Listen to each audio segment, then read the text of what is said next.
World War II Combat: Road to Berlin was released in 2006 for the PC and Xbox. It's a first-person shooter set in World War II, and by every established standard out there, it's a terrible game. There's hardly any story. I didn't even know the main character's name until I stumbled across the GameSpot page, and what little of a story there is given to you through some guy talking before each level who sounds like he was phoned in a week before the game shipped. I've been dropped in far ahead of the main U.S. force. The Russians are taking Berlin. For political reasons, we are to let them take it. But my job is to make sure they don't take everything.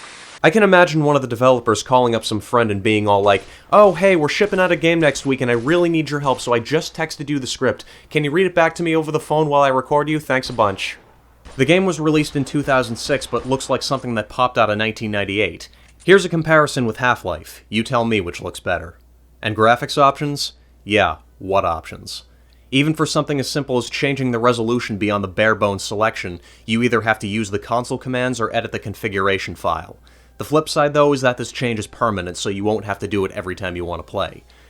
As far as gameplay goes, you get 2 guns for each level, and you can't swap them out at all. You can't pick different guns before the level, you can't pick up an enemy's gun, nothing like that. You're stuck with them until the next level, when the game gives you new guns. You get different guns for every level, but it's always the same guns for the same level. For example, you get a sniper rifle and pistol for level 2, it's always going to give you that. And the best part? There's no health packs, or any way to restore lost health at all until you finish the level. You can take a decent number of bullets, but take the enemies out from as far away as possible. Because they seem to follow this rule of the further away they are, the less damage they do, the closer they are, the more damage they do, kind of like in Soldier of Fortune Payback, but even this behaves oddly.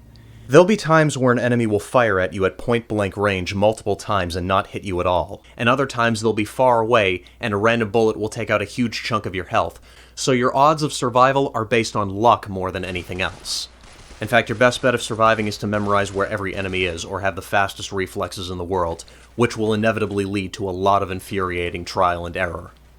There are a few checkpoints for every level, but if you accidentally trip one with only a few drops of health left, either gather up your 4-leaf clovers and good luck charms, or back to the start of the level for you. In case you couldn't tell, there's no quick saves either. You also can't walk over enemies and magically pick up whatever ammo they have. You have to point your cursor at the dead body, hold down the F key and wait for those 5 little dots to fill up before you get the ammo. Perfect opportunity to get ambushed, because you're looking down at the floor and the bad guy's footsteps make almost no noise. The only real noise you can pick up is whatever they're yelling in German, but that's like a split second before they start shooting at you. It also doesn't help that your character moves about as fast as a caterpillar, though there are different speeds depending on what weapon he's holding, so he'll move faster when he's holding a pistol than he would when he's holding a rifle, and so on. And you're probably wondering by now, well, Contra, if this is such a bad game, why did you title the video games that rock? Why would anyone want to play this? You didn't give a single reason as to why this game rocks. Actually, I did. Everything I just talked about are all reasons why this game rocks. Let's back up a little. When I first played this game, I hated it. I read many reviews on it, and I was having all the problems everyone was talking about. I got stuck on level 2. It was such a disaster that I stopped playing for about 4 years, and when I went back to it, again, the same thing, at least initially.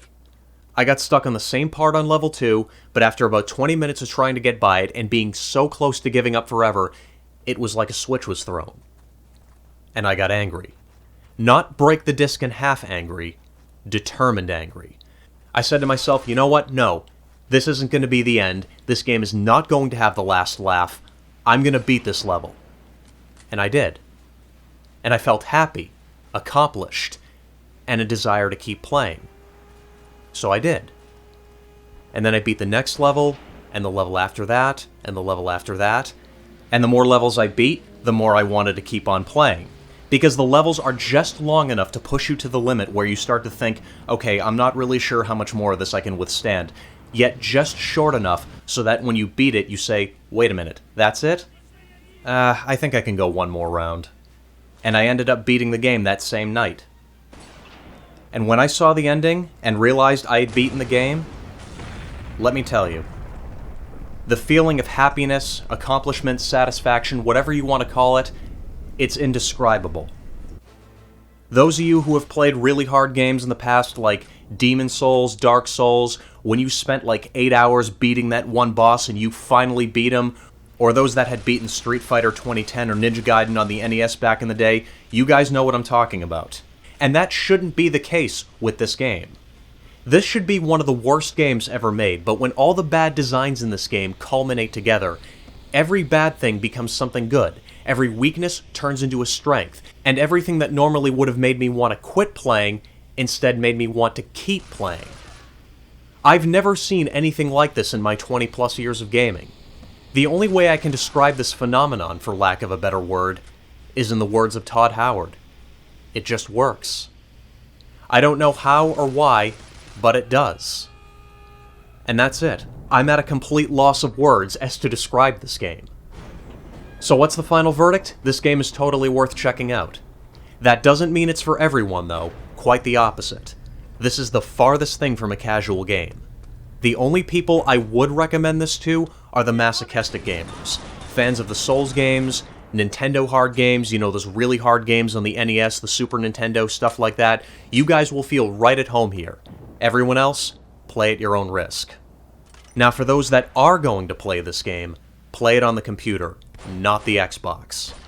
It's not 360 compatible, the hit detection system doesn't work right, and the aiming mechanics are garbage. Besides, in a game like this where there's no way to replenish your health and you need to avoid getting shot as often as possible, even if you do memorize where all the enemies are, you still need something that's going to let you react very quickly and precisely.